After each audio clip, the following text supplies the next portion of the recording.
Identifica y comprende el problema. Para resolver un problema es indispensable entender exactamente en qué consiste el problema y qué tipo de resultado se requiere o se está solicitando. Analizar y entender la información que se proporciona, es decir, los datos que tenemos. Vamos a identificar esos datos de entrada y verificar si son suficientes para resolver el problema. En caso de no tener los suficientes datos, pues debemos de investigar más a fondo el problema para obtener más datos y así poder comprender mejor el problema. Veamos un ejemplo. Observa la imagen.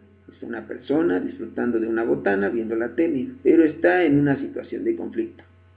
Dice, afuera está lloviendo y como su techo está en mal estado, el agua se introduce en la habitación. ¿Cuál es el problema? La televisión no se ve bien, el sillón no es cómodo, la lluvia hace mucho ruido, el agua se está metiendo a su casa. Toma en cuenta que un problema siempre surge en una situación más o menos compleja. Esto provoca que muchas veces no se aprecie el verdadero problema. Identificando el problema. Como te podrás dar cuenta, podemos determinar que en realidad el problema es que se está metiendo agua a la casa. O sea, no es que haga mucho ruido la lluvia, no es que no esté cómodo el sillón, sino el problema es que se está metiendo agua a la casa. Muy bien, el punto número 2, que es planteamiento de alternativas de solución, dice, la mayoría de los problemas se pueden resolver de más de una forma, por lo que es necesario pensar y plantearse diferentes alternativas de solución que permitan resolver el problema. Analiza la situación de manera global, identifica los elementos que intervienen. En caso de ser necesario, consulta a personas con más experiencia sobre el tema o bien investiga en libros, revistas y a través de las TICs para estar mejor informado. Continuamos con planteamiento de alternativas de solución. En el ejemplo de la gotera tenemos 4 posibilidades de solución. Una sería esperar a que acabe la lluvia y reparar el techo. La solución a un problema es, pues, tenemos que buscar la cubeta, tenemos que ver que no esté ocupada, tenemos que ver que sea una cubeta suficientemente grande y bueno, después dirigirnos hacia donde está la gotera y colocar la cubeta bajo la gotera correctamente. Y bueno, esa serie de pasos que vamos a seguir sería nuestro algoritmo. Una vez que ya desarrollamos nuestro algoritmo, ahora pues sería evaluar, que es el paso número 5. Hacer un análisis del resultado que nos dio nuestro algoritmo, fue bueno o no, las complicaciones que tuvimos a la hora de desarrollar nuestro algoritmo, cuáles fueron esas ventajas de desarrollarlo, y bueno, hacer un análisis, una evaluación de nuestro algoritmo. Y bueno, estas son las etapas con las que consta la metodología de solución de Bien, problemas. Sería vamos a pasar a la parte previa del repaso de tópicos de programación, donde tenemos el tópico de variables. Bueno, las variables teníamos que pueden entenderse como las posiciones de memoria. ¿Para qué? Para guardar datos de un tipo específico o de carácter específico y que van a tener asociadas un identificador. Pues las variables se declaran con el objetivo de almacenar valores que van a ser alterados, se dice, durante la ejecución del programa. Sí, pues a una variable se le puede asignar un valor inicial al tiempo o al momento que va a ser declarada, como en estos ejemplos. Dentro de sus características generales, bueno, pues tenemos que una variable va a ser un identificador que va a ser una referencia al valor, ¿no? A un valor. No debe ser igual a ninguna palabra reservada, no puede comenzar por un número, no puede contener símbolos prohibidos.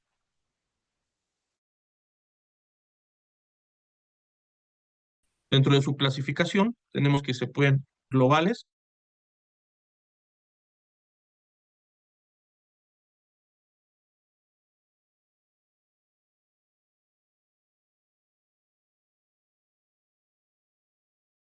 función. Puede ser utilizada dentro de cualquier función, solo puede ser utilizada dentro de dicha función. Teníamos también eh, en la clasificación de variables, tienen un valor inicial, ciclo. Por acumular valores, permiten hacer operaciones de tipo parcial. Dentro de los operadores, tenemos que son símbolos que van a designar operaciones aritméticas y lógicas. Tenemos los operadores simples, aquí el operador asignación, su símbolo es el igual, que nos va a servir para asignar un valor a una variable. Luego el operador adición o suma, que va a realizar, como su nombre lo indica, la adición o suma de dos valores.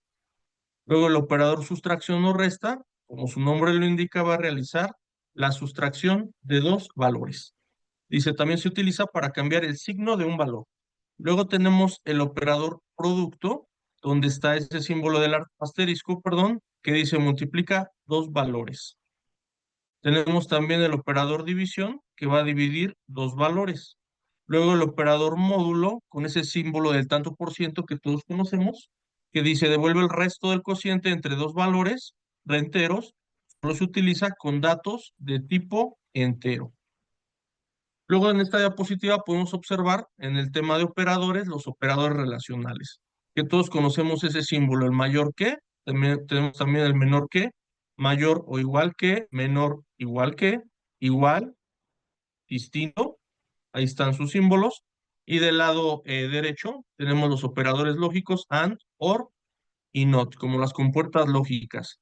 Luego tenemos también en la siguiente diapositiva, como manera de repaso, los algoritmos. Entonces, son los algoritmos, hay que saber diferenciar entre algoritmos y diagramas de flujo. Hasta este punto, incluso en los reportes, todavía me he encontrado con situaciones donde se les pide algoritmo pseudocódigo y me ponen diagramas de flujo, ¿no? Entonces, muy importante puntualizar este tipo de datos. El algoritmo nos dice sus características, nos dice conjunto de pasos o etapas secuenciales que permiten alcanzar un fin o un objetivo. Va a ser independiente a la sintaxis de cualquier lenguaje de programación. Son un medio para comunicar ideas entre personas. Luego, por su parte, dentro de los diagramas de flujo, tenemos que es una representación gráfica de la secuencia de actividades de un proceso realizado como algoritmo.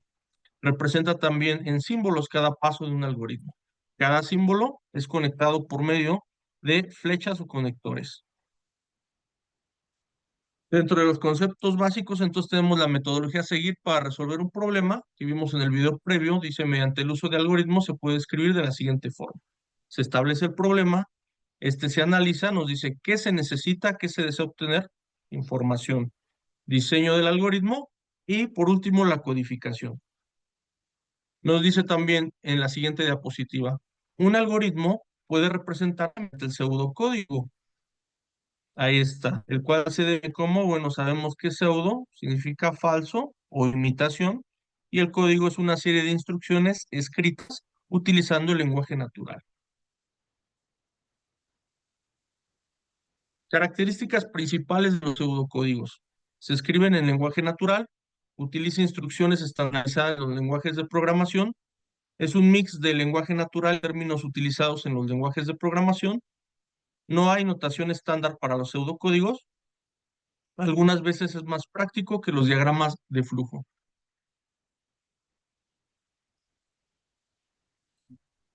En este círculo, en forma de pastel, podemos ver las características principales de los algoritmos, las cuales son, deben poder repetirse las veces necesarias, debe resolver el problema que fue planteado, debe ser independiente de cualquier programa, deben ser precisos y deben ser finitos. Esto significa que deben terminar en algún punto, en algún momento. Luego, los diagramas de flujo también son conocidos como flujogramas, perdón, y cuentan con las siguientes características. Van a representar gráficamente un proceso en algoritmos, consisten en símbolos para representar cada paso del mismo, cada símbolo va a tener un significado, cada símbolo es conectado con una flecha, conocida como líneas de flujo, y consta de entrada, proceso y salida. Elementos. Los elementos que se pueden utilizar para diseñar un algoritmo van a ser, los comandos son las acciones con las que indicamos lo que debe hacerse para resolver el problema. Los datos son los campos que se convierten en información útil y que quieren ejecutar los comandos. Después, las variables y constantes son espacios de memoria o datos creados en el proceso para almacenarles o información a utilizar más adelante o posteriormente. Y por último, los operadores son utilizados para generar operaciones con los datos. Pueden ser aritméticos, relacionales y lógicos. Luego en esta diapositiva nos dice, existen los siguientes tipos de algoritmos clasificados de acuerdo a su uso, perdón.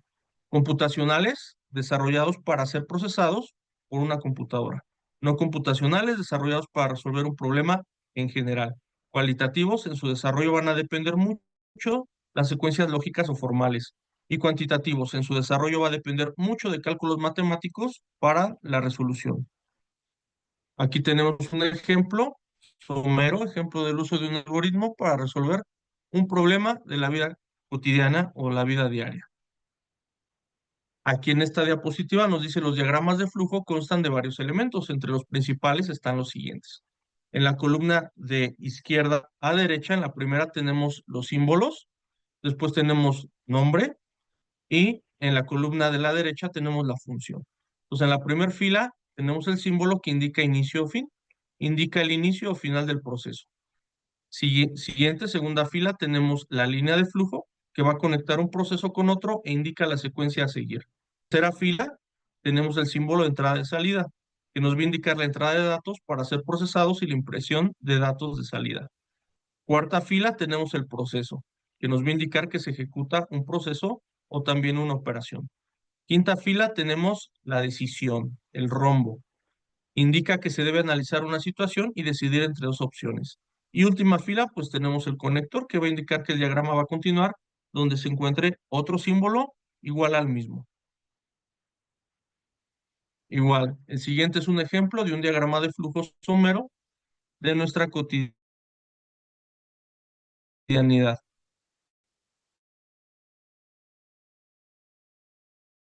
Dice que la gran variedad de software disponible para nuestro uso una gran pagan necesidades específicas. Hay muchos sitios de internet, pueden o descargarse software precisa de conocer o tenemos que conocer que existen ciertas restricciones de uso para este, además de que se necesita un permiso otorgado por el creador para poder ser instalado por quién, por el usuario final.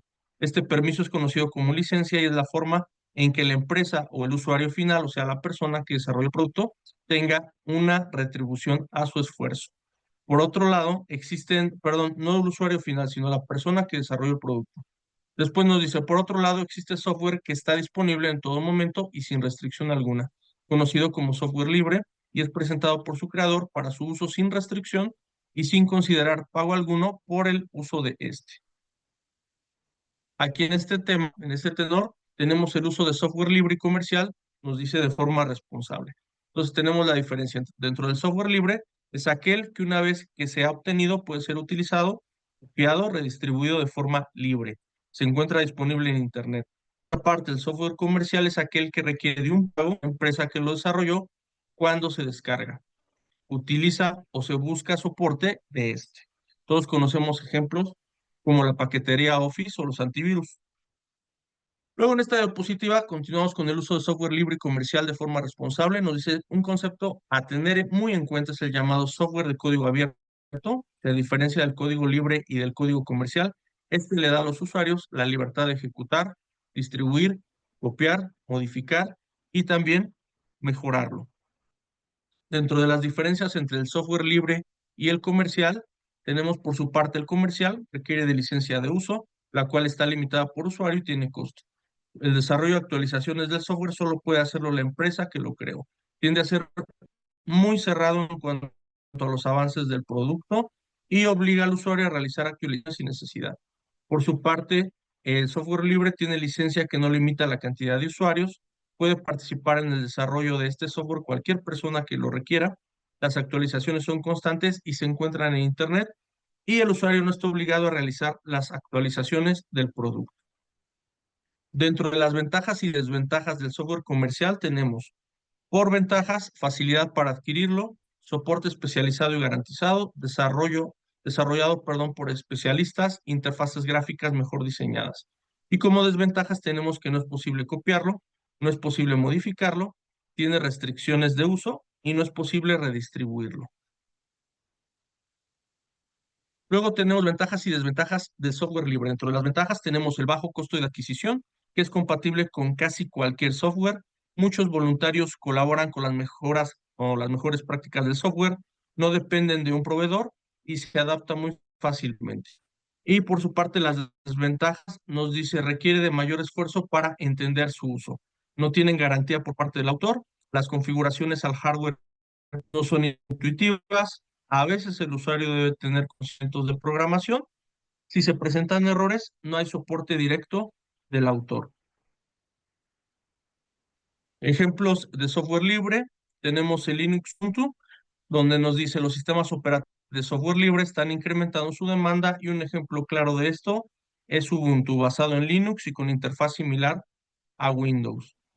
Tenemos otro que es el OpenOffice, como forma alterna de uso de Office de Microsoft, existe OpenOffice, perdón, que va a presentar funcionalidades muy similares a Office, además de que los archivos de trabajo son compatibles entre ambos.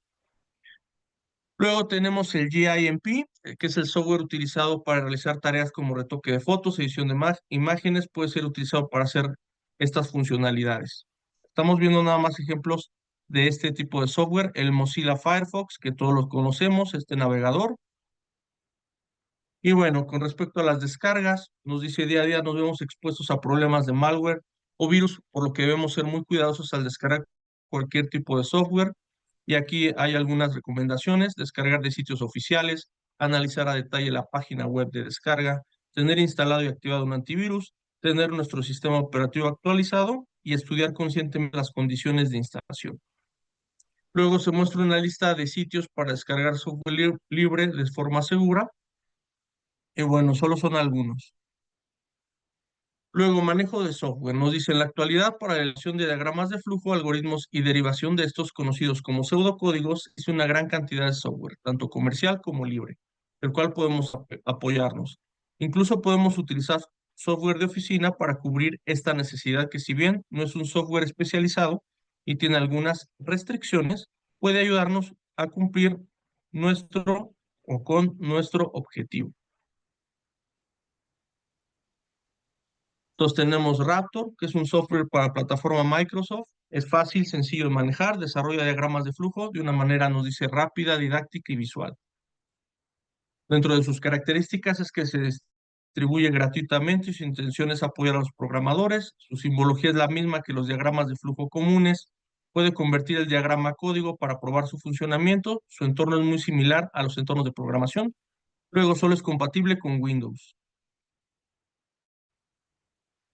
Bueno, aquí nos plantean razones para utilizar Raptor,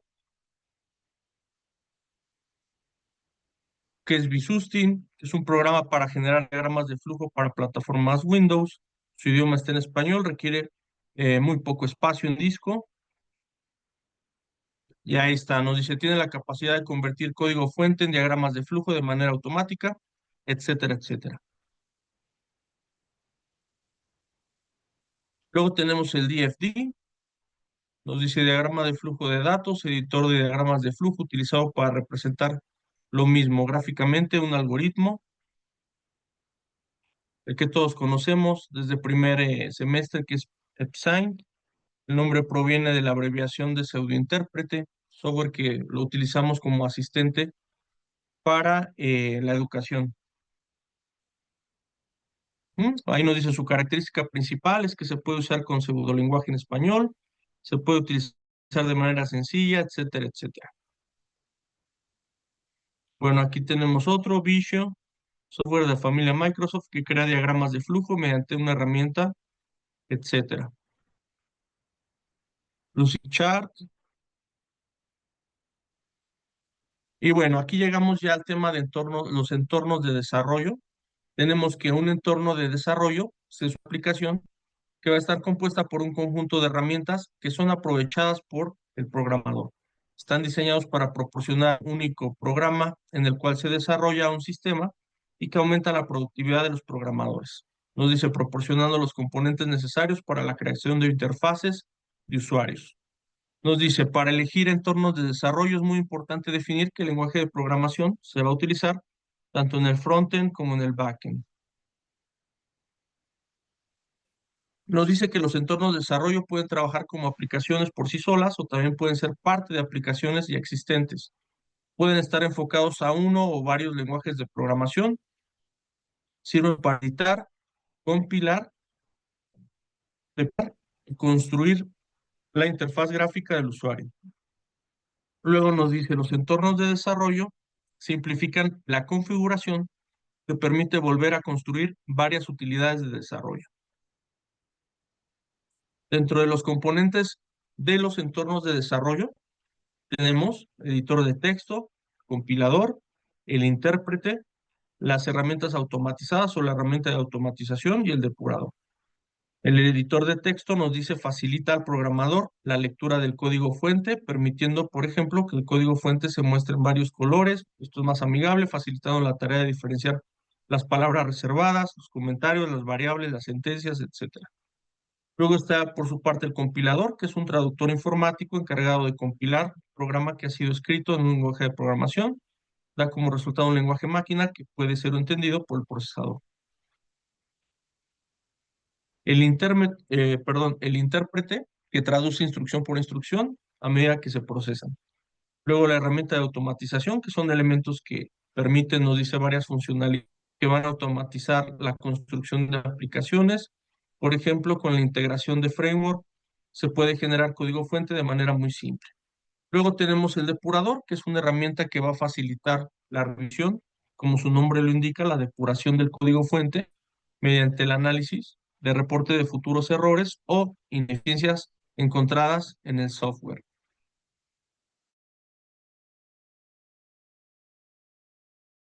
Formas capaces de soportar diferentes o diversos lenguajes de programación, permite la integración con frameworks reconocidos, incluyen un depurador, permite importar y exportar proyectos, manual de usuarios y ayuda, permite la integración con sistemas de control de versiones.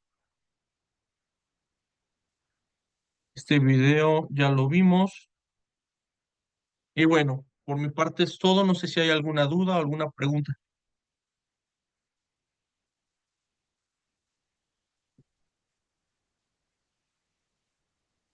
No, profe, de momento todo bien. Bueno, ¿alguna duda con la actividad integradora?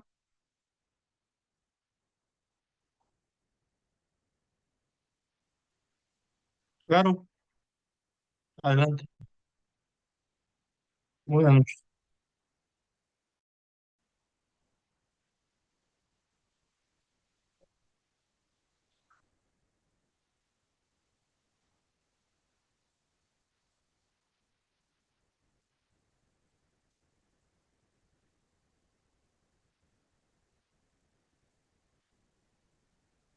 Claro, sí, gracias.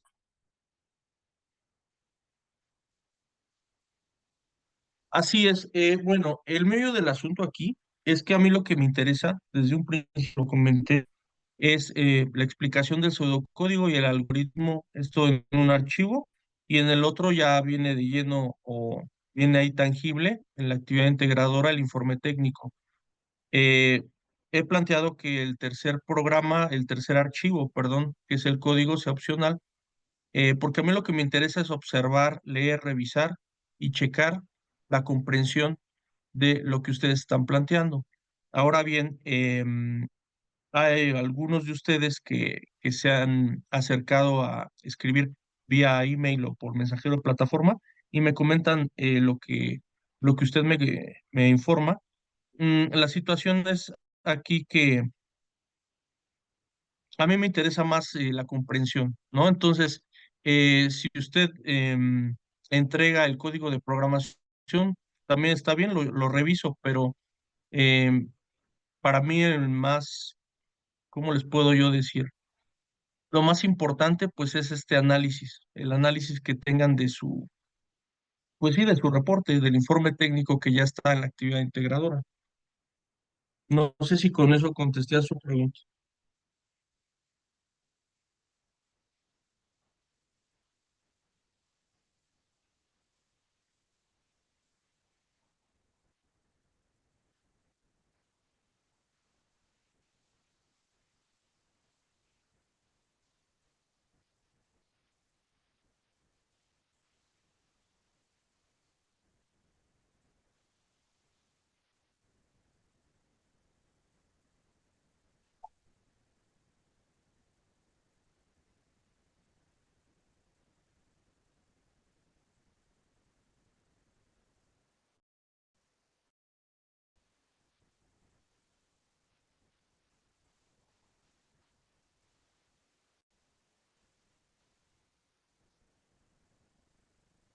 Perdón, de acuerdo. Sí, disculpe. Así es, sí, disculpe, sí, es la razón de ser de la actividad integradora, ¿no? Ese es como el objetivo. Por eso, justo el nombre, actividad integradora.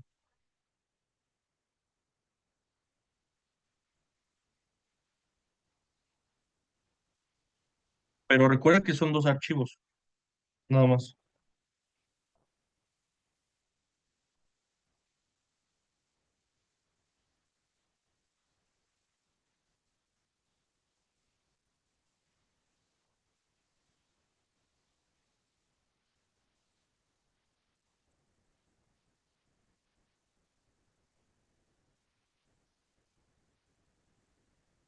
Así es,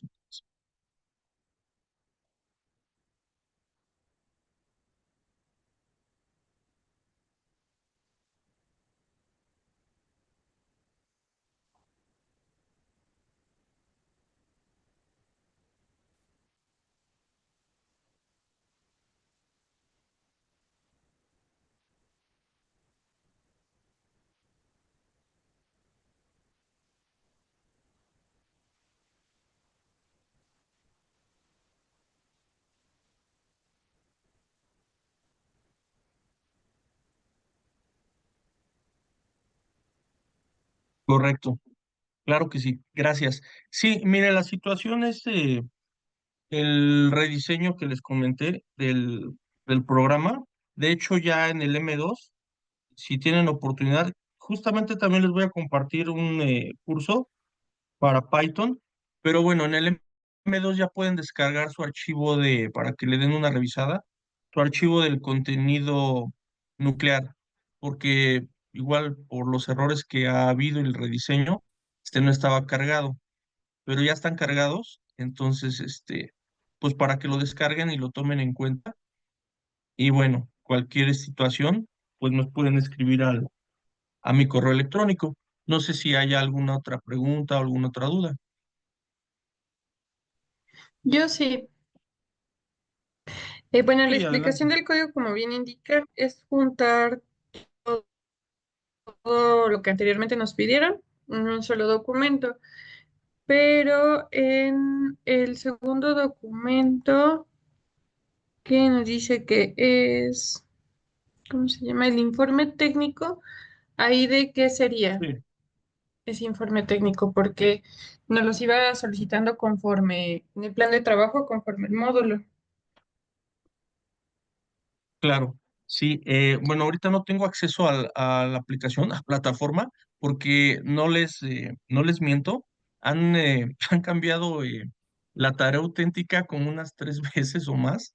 Entonces, lo que sí voy a hacer es, gracias por esta mención, señorita, lo que sí voy a hacer es compartirles, les voy a elaborar justamente por esto el plan de trabajo, pero con la actividad integradora y se los voy a compartir en el M4. Ahí lo voy a poner en el plan de trabajo del M4, ahí con un rubro que diga actividad integradora, y ahí, ahí se los comparto, porque deme la verdad chance para revisar las indicaciones, porque han estado cambiando. Por lo mismo de este tipo ¿cómo les puedo decir? La materia es lenguajes de programación, donde se deben de analizar diferentes lenguajes de programación, pero en las instrucciones nada más les piden lo de Python, ¿sí? Entonces, bueno, es esta situación, pero no se preocupen, para los que no han, digo, para los que ya han entregado, algunos han sido, les he mandado retroalimentación, pero para los que no han entregado, pues dense oportunidad, por favor, de checar ese plan de trabajo que voy a incluir ahí antes de que termine el día y bueno, ahí van a poder leer ya las instrucciones que son. Ya no van a cambiar, las pueden leer en plataforma ahorita, ya es la última pues versión, la que está ahí. Entonces, pero ahorita yo no tengo acceso. De todas formas, como les comenté, les comparto el plan de trabajo, ¿sale? Ah, muchas gracias, profesor. No, ¿de qué? Estoy para Sí, gracias, servirles. profesor. ¿De qué? ¿Alguna otra duda? ¿Alguna otra situación?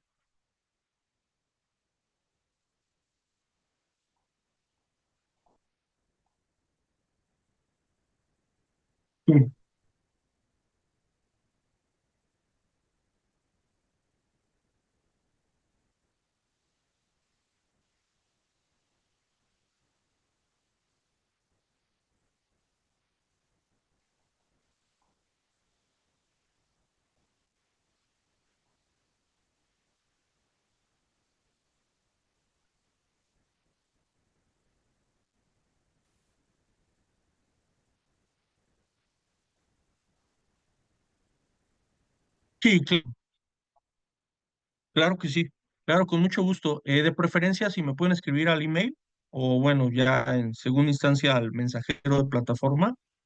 De cualquier forma, el link que les mande de Python, sí les pido que se inscriban, porque va a haber continuidad para el siguiente. No sé si a ustedes es que ustedes es el plan, a mí me va a tocar para la siguiente UCA el plan anterior y ustedes son del plan nuevo. Entonces, lo de la continuidad de Python, no sé si lo vamos a ver en la siguiente UCA o el siguiente semestre. ¿Sale? Hay un poquito ahí como de, no está tan confuso, pero eh, bueno, nada más lo que les comparta por correo electrónico. Algunos de ustedes tienen su inbox ya saturado. Voy a tratar de hacerlo también en general por plataforma y les pido que se inscriban a ese curso que está muy interesante.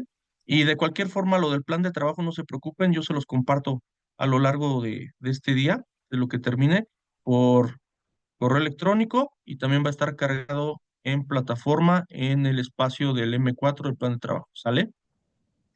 Sí, profesor, solo para confirmar, cierra plataforma para actividad integradora el 28, ¿verdad? Sí, gracias, muy buena pregunta. Antes del 28 de abril, por favor, los que tengan actividades pendientes, porque el 28 se satura y luego hay problema.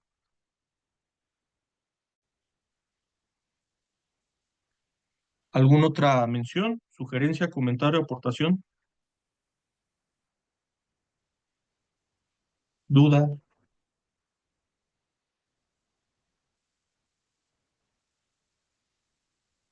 Por el Bueno, momento todo pues claro. entonces estamos de acuerdo. Vamos a ver si aquí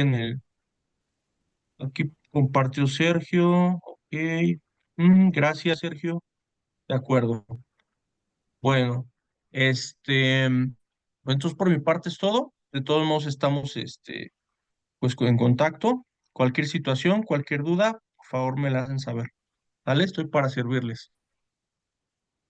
Muchas gracias, profesor. Buenas Gracias, buenas noches. Gracias, buenas Que noches. descansen, que estén bien.